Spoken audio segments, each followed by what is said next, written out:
Ito po ay comment mula kay Josephine. Sabi niya, dapat po trabaho ang ibigay sa mga qualified 4Ps po. Ano po bang nais niyong sabihin sa comment na to, Miss Grace?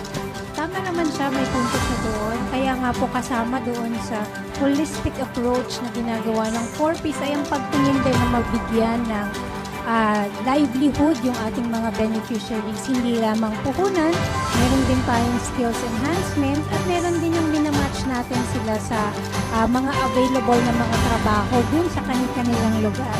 Kapartner natin dyan, hindi lamang ang Sustainable Livelihood Program ng DSWD, kung hindi maging ang TESDA at DOLE.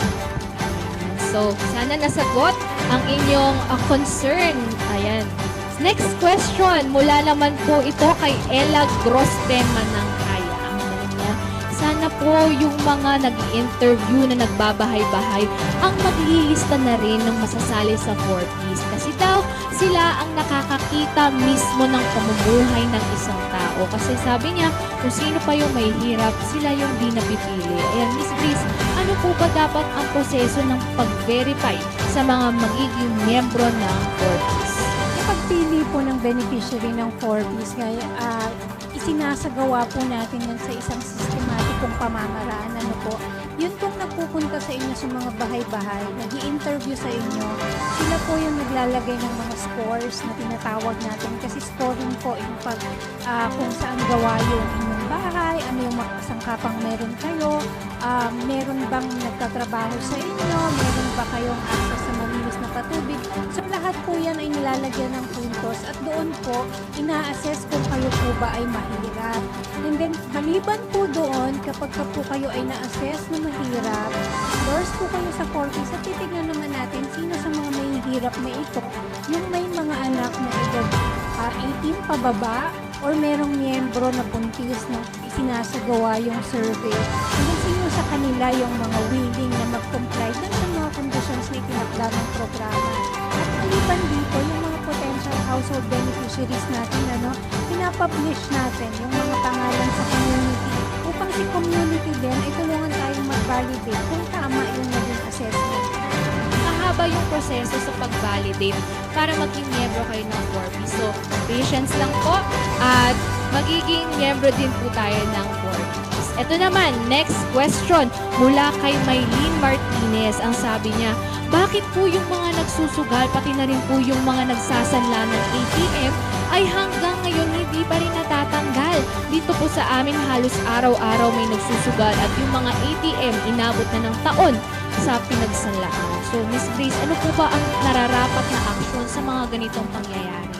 Ang pagsusugal po at ang pagsasanla ng ATM ay isa sa mga violations ng Pantawid Pamilyang Pilipino program. Kasama po yan actually sa kanilang sinumpaan na sila ay hindi magsasanla ng ATM at hindi rin po magsusugal. Meron po yung karampatang mga parusa. Para po doon sa mga nakakakita o may nalalaman ng mga beneficiaries na nagsasanla ng ATM o nagsusugal, maaari nyo po itong i-report doon sa ating official Facebook page. I-message lang po kami or maaari rin po kayong mag-text sa ating text hotline na 0918-912-2813. Makakaasa po na yung mga nag-report ay hindi po natin babanggitin or i-mention at atin pong poprotektahan yung kanilang privacy. Thank you so much ulit, Miss Grace, sa pagsagot sa katanungan naman ni Maylene. At ito na nga po, muli sa mga nakasubaybay sa ating live, i-comment nyo lang po ang inyong mga katanungan at gagawin po namin lahat ng aming makakaya para masagot ang inyong mga katanungan ng punto por punto. Sigurado kaming marami na sa ating mga manonood na ka-4Ps ang nag-aabang ng sagot sa kanilang mga katanungan. Kaya Miss Grace, huwag na po natin patagalin pa. Ready ka na po ba para sa ating fast break? Ready na. Ayan, Miss Grace, your timer starts now. Unang tanong galing kay Estil Pyongkito, bakit hindi lahat ng MCCP naka-payout dito sa Region 9? Totoo ba yung mga panggaling sa MCCP transfer sa RCCP taon bago makakuha ng payout ulit? Hindi po totoo. Next question galing kay Sharon M. Testan. Akala ko ba lahat ng nagtapos sa 4Ps ay may makukuhang assistance pangpuhunan? Totoo ba ito? Hindi po pare-pareho yung assistance na binibigay sa lahat ng mag-e-exit. Ito naman, sunod na tanong galing kay Jenver Lee Sentina. Nakasali ako noong 2023. Nagpasa na ako ng requirements. Kaso ngayon, wala pa rin kaming natatanggap na payout. Bakit kaya ganun? Antayin lamang po ang abiso mula sa ating City Municipal Link kung kailan sila ma-activate at kung kailan mag-uumpisa ang kanilang unang bayad. Sunod na tanong galing kay Lovely Ann Giyang Pagaduan. May makukuha pa kaya kaming payout dahil 2 years na kaming kasali pero 3 times pala po kami nakapag-payout. Magbigay sa amin ng private message sa DSWD Facebook page upang matignan kung ano yung kaso ng kanilang sambahan. Ang huling tanong mula kay Ronette Sabella. Sabi niya, kailan po maa-active yung Code 21 Set 12A? Antayin po ang abiso na ilalabas ng Pambansang Pamunuan ng Pantawid Pamilyang Pilipino Program para sa kanilang payout.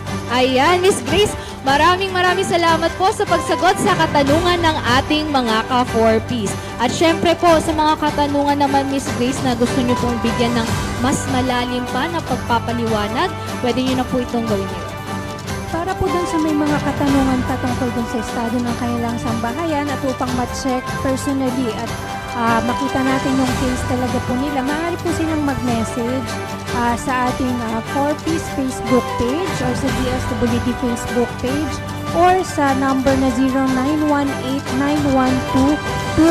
0918-912-2813. Mas maganda pong sa amin mismo ibigay personally and then ihanda lang po yung household ID number para ma-check po talaga natin at mabigyan sila ng advice kung ano yung specific na gagawin po nila.